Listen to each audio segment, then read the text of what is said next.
Hello everybody, and welcome to YouTube Fishing number 7, where we try to help you to catch more subscribers and get more views. Today's video is going to be about the GoPro Hero 4 Silver with the touchscreen back. Now, this is not just a suggestion, this is not a review, this is my recommendation. Okay, it would be, hey Steve, what camera should I get? GoPro Hero 4 Silver with the touchscreen back. Period. Okay? Not the GoPro Hero 5, not the GoPro Hero 3, not the GoPro Hero Session, not the GoPro Hero 4 Black, not the GoPro Hero 4 Standard. Only the GoPro Hero 4 Silver with the touchscreen back. Period. Now, before we get into the specific review, I'm just going to go over a couple of parameters that will kind of make it a little bit more specific on why I'm focusing on this and who exactly I'm targeting. You have to remember this YouTube fishing series is geared towards those YouTube fishing channels that are looking to build their subscriber base or to increase their view counts. It's not necessarily specific or necessary for the person that's just going out doing it for fun, just want to document a vacation, a few fishing trips, or just want to, which I highly recommend, is just to get out there and try this YouTube thing. Do whatever, okay? But again, it's kind of specific for those that are really seriously interested in improving their YouTube fishing channel. Now, the second parameter is that, to make sure you understand, I'm not promoting GoPro, I'm not promoting anybody on my channel. This is specifically for the GoPro Hero 4 Silver with the touchscreen back on it, and it's just that one. I can care less about the rest of the stuff, other companies and so forth. It's not about that. It's just this one camera that I found that fits the bill for what I would consider serious outdoors video production. Now, the other thing you have to understand is that I don't, and you can see this in all of the equipment that I use, is that I don't look for the most newest and greatest on the market, the most expensive being the best. On the other side, I don't look for the bare bones cheapest either, because I need the equipment that is, I want economical, but I'm not going to sacrifice it to get the performance basics that I require for what I'm doing. Now, the third parameter for this camera is that I've waited a year before I'm making this review / recommendation. To understand is that I use this stuff a lot, and I could say that I really put it through its paces, probably more so than majority of the people that will ever have a GoPro. The other part of it is that I strictly use it in a saltwater environment, which is probably the harshest environment that you can utilize it in. The other part of it is that I abuse my equipment and I don't take care of it, and not a great thing to do, but I use it every single day, so the best it gets is a hose down with my reels, and then it gets thrown in the box and charged, and it's out on the water the next day. So I really put it through the paces, and a full year of that is the reason why I'm coming up here and giving it the recommendation that, yeah, it's the one. Okay, let's go through a couple of options here.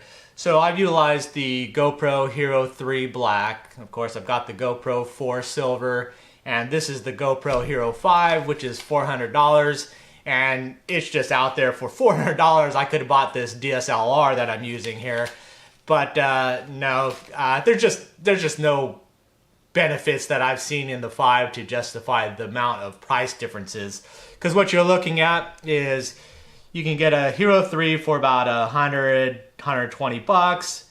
You can get this GoPro Hero 4 Silver used from about $150 to $175 off of eBay, or, which is the best deal, which I'd highly recommend, is you can go from about $175 to $200, low 200s, for a manufacturer refurbished model that's going to still have the year warranties on it. And by far, between that and then the 5 is there's just no discernible difference that you can justify an additional $250 on. Another issue with the cameras is the film qualities. Up till the 4 Silver and then going to the 4 Black, then they started coming out with 4K. Just remember though that 4K at the moment is pretty much useless. And especially if you're the novice and you're looking to build your channel and you're still learning, 4K is great, but like I said, it's pretty much useless. The file sizes are massive. They require special equipment to edit on. So if your computer is not up to par, if your web speeds are not up to par, it's just too detrimental to try to sit there and wait for all this stuff to render and so forth. On top of that, the end result is not viewable by most people out there. Again, to the internet speeds, not able to keep up with a 4K video. On top of that, how many people have 4K monitors, 4K TV screens to be able to watch it in 4K? So it's new technology. Maybe in a few years it's going to be cheap enough where it's a standard, but at the moment I would say probably not. If you're into the, I only want to do that cinematic style, I'd highly recommend against that, based on the fact that, one, for YouTube, people want volume. Okay, they want something that they can start watching and consistently come back to and see new content with it. The other part of it is, if you're going to say, I'm going to get this ultimate stuff and I want a real cinematic style, I just want to blow people's socks off, then you're not going to be using GoPro 4. You're not going to be using GoPros at all. Okay, what you are going to be doing is you're going to hire a film crew, a professional film crew that's going to have 100 grand worth of equipment, and then you're going to have a chase boat that's going to hold all these other people, the sound guy, the video guy, the person that's going to be doing your drone shots. Okay, you're going to have to pay somebody to be under the water in scuba gear filming. Okay, then you're going to say, okay, then your competition is now going to be Into the Blue or any of these TV shows. And that's who you're competing against, and you're not going to win that battle using this stuff or watching my channel. People want to watch good quality, viewable content, and lots of it. And that's kind of what we're shooting for. All right, let's get into the specifics on why and how I use this GoPro Hero 4 Silver with the touchscreen. Now, as I talked about before, the video quality is going to be fine across the board. This does 1080p, 60 frames per second, so it does the upper echelon, no problems. It'll go with the waterproof backdoor, so it's 100% submergible. Get those underwater shots, which are very important to change things up and get the different views on your videos. You also have the ability to put the skeleton backdoor on it, which is the hollow, so you can get audio on it. It's still not great audio because it's unidirectional, volume only from the back. From the front is still going to be blocked. However, the negative part is it's no longer waterproof, so you lose that ability to do that. So with the Hero 4 Silver, which is the key part of why I recommend this, is that it has a touchscreen back. And it's not the touchscreen back, I can care less about that. I'd get rid of it if it dropped the price on it. But what the 4 Silver, because it has the touchscreen back, has is this. And what this is the touchscreen back door on it. It's got a saran wrap, a little heavier saran wrap style plastic back door on it. So it'll allow you to still use the touchscreen to change the menu functions. But the biggest thing is what it does is that it allows audio sound to go through. Okay, just as clear as not having this, and actually even better than having nothing. The reason why is that because it's totally sealed and you can still do 100% waterproof underwater and all that, but it also keeps out wind noise, totally wind noise, because it's still encapsulated, but the audio still gets through the thin plastic. It's that thin and it doesn't really affect it that much. So when you see me on the water doing mine, as long as I have it close to my face, so I use the head mount or my chest mount or relatively close, the audio still comes through this plastic without a problem. Plus I don't have to worry about submersion issues. I still dunk it in the water for those underwater shots. And I've used it for a year now, and I thought this would be the weak point, but it's still holding up fine. I've got it all bashed up, scratched up, because like I say, I handle my things roughly, and it's still working fine. No leaks, no issues in any regards, and I get that nice clean audio just like I'm talking on this shotgun mic when it's right in front of me. So in some control conditions, I'm gonna go do a quick video with the full back door on it, the skeleton, and then the one with the plastic backdoor, touchscreen backdoor. Here in my house, just get some audio effects on it.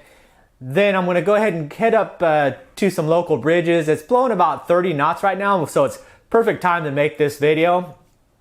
Do some from the top there, go down a little bit lower to get out of the wind a little bit, and then find another little bit less wind. So you get a little varying aspect of windy conditions, what it's really going to be like. Okay, here is the test of the GoPro Hero 4 Silver with the solid back door. Testing 1, 2, 3, 4, 5, 6, 7, 8, 9, 10. Okay, here is a test of the GoPro Hero Silver 4 with the skeleton back door. 1, 2, 3, 4, 5, 6, 7, 8, 9, 10. Okay, here is a test of the GoPro Hero 4 Silver with the touchscreen back door. 1, 2, 3, 4, 5, 6, 7, 8, 9, 10. Okay, here's a test of the GoPro Hero 4 Silver with the skeleton back door. Doing a bit of a 360. Kind of get the video qualities of what it's like with 30 knot wind. And have the water in the background. Alright, here we go. Testing out the GoPro Silver 4 with the touchscreen backing. 30 knot winds. Do a 360 so you can hear the audio all the way around depending on the wind direction. With car traffic, boat traffic, wind noise. Okay, here is a test of the GoPro Hero 4 Silver with the skeleton back door. I'm at a lower position so you can kind of get an idea of sound quality as I revolve around 360. And this is probably more like 15 knots, maybe up to 20 gusts. Here we are filming at a little bit more reasonable wind speeds, probably 15 to 20 knots. But just checking out the GoPro Silver 4 with the touchscreen backing on it, doing a 360 so you could check the audio quality in a little bit more realistic wind terms. Okay, here's a test of the GoPro Hero 4 Silver with the skeleton back door. Probably sitting around 10 knots with car traffic. Here's a wind test of the GoPro Silver 4 with the touch backing. Got about maybe a little over 10 knot winds down here, so you can hear what the wind quality is like. One last thing I wanted to kind of go over is reliability and the importance of that reliability. Now, there's plenty of companies out there and there's all the Chinese knockoffs and so forth, but for my YouTube fishing channel, people watching this, you really need to understand is one little segment, one little shot can make or break your channel, okay?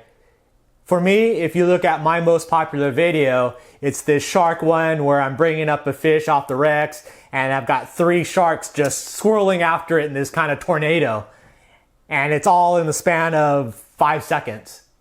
And that one video and that 5 seconds got me, I think it's getting upwards close to 700,000 views. And that really spiked my growth because not only the other parts of it were very important as well, but that was the one shot that I needed to get exposure, to get my channel out there for people to not just see that video, but to see all the other parts of my stuff. One rod, one reel, I'll keep coming back to him.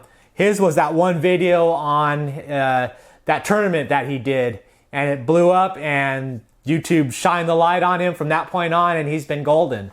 So it comes down to is that, do you really want to risk that 5 seconds on something that's going to give you bad quality? So although I don't like promoting these big companies that charge a lot more just because they have it locked in there, this one camera, one setup, I do, okay?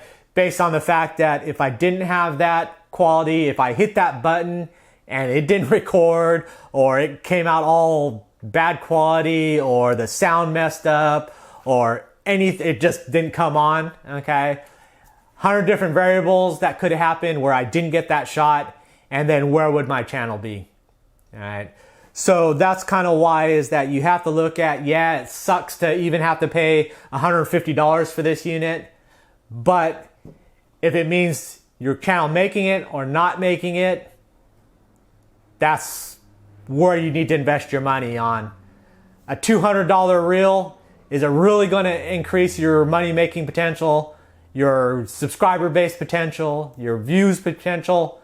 No, okay? It's neat, but it's not a make or break. This is a make or break. You either get the shot or you don't. The better quality of a component that you use means the better chance that you're going to get that shot.